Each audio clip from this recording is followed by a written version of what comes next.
नमस्कार दोस्तों।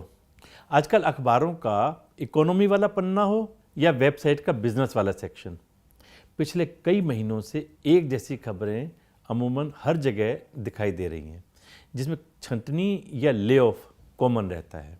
पिछले कुछ महीनों में दुनिया भर की कई बड़ी बड़ी कंपनियों से तकरीबन 1.5 लाख से ज़्यादा कर्मचारियों की नौकरियां चली गई। ये छंटनी वैसी कंपनियों से हुई जिसमें नौकरी लगने का मतलब लाइफ सेट होना माना जाता है। इंटरनेट चलाने वाली हर व्यक्ति गूगल का नाम तो जानता ही है। गूगल की पेरेंट कंपनी अल्फाबेट से 12,000 एम्प्लॉयज़ को निकाला जाएगा। अमेजन ने भी 18,000 एम्प्लॉयज़ को निकालने की योजना बना रखी है। माइक्रोसॉफ्ट 10,000 एम्प्लॉयज़ को निकाल रही है। फेसबुक की पेरेंट कंपनी मेटा ने पिछले साल 11,000 कर्मचारियों को निकाल दिया। मस्क ने ट्विटर की कमान अपने हाथों में लेते ही कर्मचारियों की संख्या 7500 से घटाकर 3500 कर दी। छंटनी की इन खबरों पर विश्वव्यापी हलचल है। दुनिया में आर्थिक मंदी की आशंका भी नौकरियां जाने की सबसे बड़ी वजह है। इन सबके बीच IMF और वर्ल्ड बैंक ने भारत को एक चमकता सितारा बताया है। विश्व बैंक के एक जो सीनियर इकोनॉमिस्ट हैं ध्रुव शर्मा, उन्होंने कहा है कि आज का भारत 10 साल पहले के भारत से कहीं ज़्यादा अक्षमतावान है। उनको भरोसा है यहाँ की लीडरशिप पर।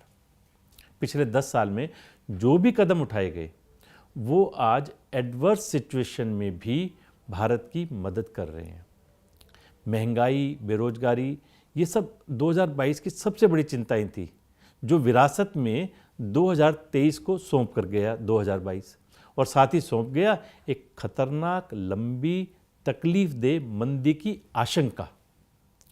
2008 की आर्थिक मंदी की भविष्यवाणी करने वाले इकोनॉमिस्ट नूरियल रूबिनी तो यहाँ तक कह चुके हैं कि दुनिया 1970 के दौर जैसी विकट आर्थिक स्थिति की ओर जा रही है।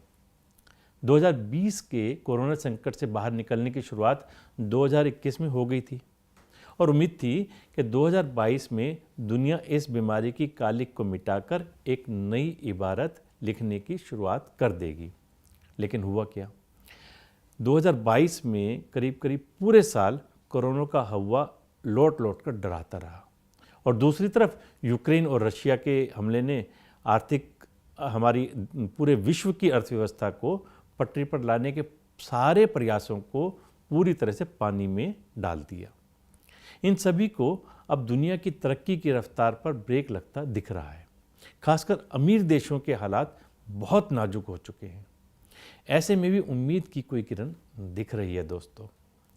जिन्हें पहले विकासशील देश कहा जाता था, उन्हें अब इमर्जिंग मार्केट यानी उभरते हुए बाजार के रूप में कहा जाने लगा है। इन देशों का बाजार में बदलना ही वास्तव में इस उम्मीद की सबसे बड़ी वजह है। भारत भी ऐसे देशों में न सिर्फ शामिल है, बल्कि इस वक्त ये कहना गलत नहीं होगा कि भारत दुनिया में ऐसे देशों में अग्रणी है। हर इंसान की कमाई का हिसाब अलग रख दें तो भारत की अर्थव्यवस्था दुनिया में 5वें नंबर पर पहुंच चुकी है, यानी ब्रिटेन से भी आगे निकल चुकी है। उम्मीद ये है कि जल्दी हम फ्रांस और जर्मनी को भी पछाड़कर दुनिया की तीसरी सबसे बड़ी इकोनॉमी बनने में कामयाब हो जाएंगे। $4 ट्रिलियन यानी 4 लाख करोड़ की अर्थव्यवस्था। इससे साफ होता है कि दुनिया में हो रही हलचल के बीच भारत का इसका प्रभाव बहुत कम या ना के बराबर होने के संकेत मिल रहे हैं। जिस रफ्तार से दुनिया भर में लोगों की नौकरियां जा रही हैं, भारत में वैसा कुछ होने की आशंका नहीं है, बिल्कुल भी नहीं। इसलिए दुनिया भर में हो रही हलचल के बीच भारत पर इसका कोई ज़्यादा प्रभाव नहीं पड़ने वाला, बल्कि हम तेज रफ्तार से विकास करके दुनिया की अर्थव्यवस्था को मजबूत करने का काम करेंगे। अब ज़रूरत किस बात की है? ज़रूरत इस बात की है कि आप सकारात्मक सोच के साथ इस विकास की दौड़ में बने रहें। इसी न्यू इंडिया के लिए 4 पंक्तियां हैं।